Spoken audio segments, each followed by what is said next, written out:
a little different than our usual coast to coast. It's taking a look at where Jimmy Butler may end up, because Shams reported yesterday that Butler has his sights set on 4 teams that he could be traded to. They include the Mavericks, the Rockets, the Suns, and the Warriors. Butler's agent, Bernie Lee, he posted on social media refuting this. ESPN stands by our reporting. But before all of that, Jimmy spoke to reporters Wednesday on how he's dealing with this trade chatter. I actually like it. It's good to be talked about. I don't think there's a such thing as like bad publicity to a point. But you know, somebody talking about me getting traded, that's a lot. I'm not worried about no extension. We handle all of that whenever it gets here. Take it day by day. The more articles that come out, the more you're gonna ask me questions about it. So keep the articles coming. All right, Shams, you have been on the forefront of this reporting surrounding Butler, but how exactly have we gotten to this point with the Heat and with Jimmy? So from the offseason to now, what's transpired is the season ends. He obviously wants a contract extension. He has this season at $49 million on his deal and a $52 million player option for next season, and that plays a big part in everything. Pat Riley came out after the season ended last year, made some pretty poignant comments. They were at their place, no extension, and they weren't going to move off that. And Jimmy Butler has made it clear around the league that he also intends to opt out of his deal and become a free agent. That gives him a level of leverage here. And as I reported on Tuesday in my Inside Pass, the Heat are beginning to listen to offers for Jimmy Butler. And there have been 3 teams at that point that were communicated around the league as teams Jimmy Butler would be open to going to in a win-now contending situation. That's the Dallas Mavericks, the Houston Rockets, and the Golden State Warriors. And yesterday I reported that the Suns were included in that list. And so if you're the Heat, they've been really in the middle of the pack the last couple of years in the standings, in the play-in tournament race. They have to see what's out there. And Jimmy Butler, likewise, he's entering the last year of his deal potentially. If he opts out, what happens there? What happens with him, his options. So this is something that's fluid, and we'll be monitoring this pretty much daily up until the trade deadline. When you mention the Phoenix Suns, I start thinking about second apron teams, and then I need to bring in the human calculator. Anytime we get into those conversations, it's a good thing Bobby Marks is here to explain how these teams could make a move for Jimmy. Bobby, please share your knowledge. Yeah, we're going to start with Phoenix here. So all right, great. When you look at Phoenix and Miami, it's actually probably more of the simpler trade just from a money standpoint when you're looking at it, because Jimmy Butler is at $49 million. Now here's the big if. Bradley Beal. He's got a no trade clause that carried over in the trade from Washington here.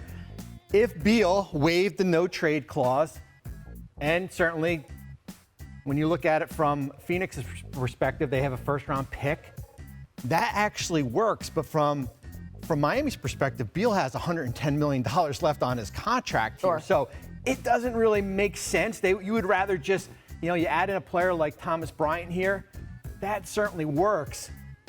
But as I said, Miami would be better off just extending Jimmy Butler than taking on that Bradley Beal contract. And certainly Beal would have to waive that no trade clause. The other team certainly that we're going to keep an eye on, as Shams mentioned here, is certainly going to be Golden State. And similar to where Dallas is, they would basically have to send out about 3 or 4 players in a Jimmy Butler type trade. And when you look at it,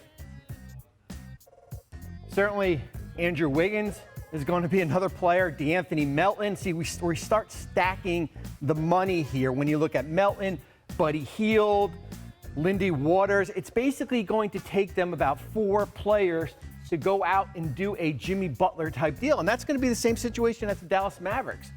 So when you look at it from that perspective here, it works, but it's basically sending out 4 players. So similar to what Dallas is going to go through, getting Jimmy Butler will cost you your depth here. Okay, so that's some of the calculations here. Dallas, Golden State, Suns, Rockets. Perk, you look pensive. Is there a destination you prefer? I told you about using them big words.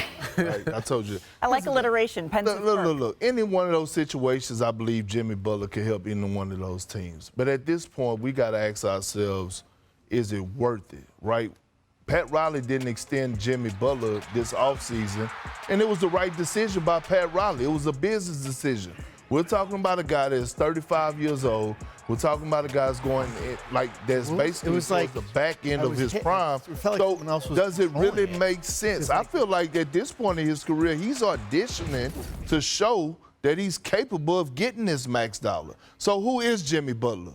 DG. Like, he's not a second option no more. Is he the third option on the contending team? More than likely a third option, but he's a very good player. That's who he is. There. No, and he shows up in the playoffs. The stigma with him is that he doesn't play regular season. He's not as available.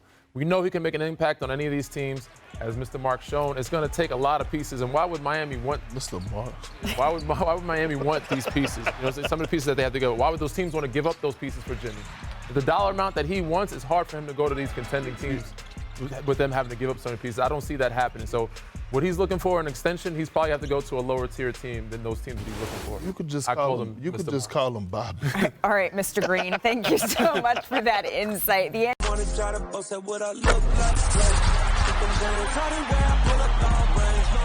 Jimmy with the heat, I'm on fire. It's 88 over here.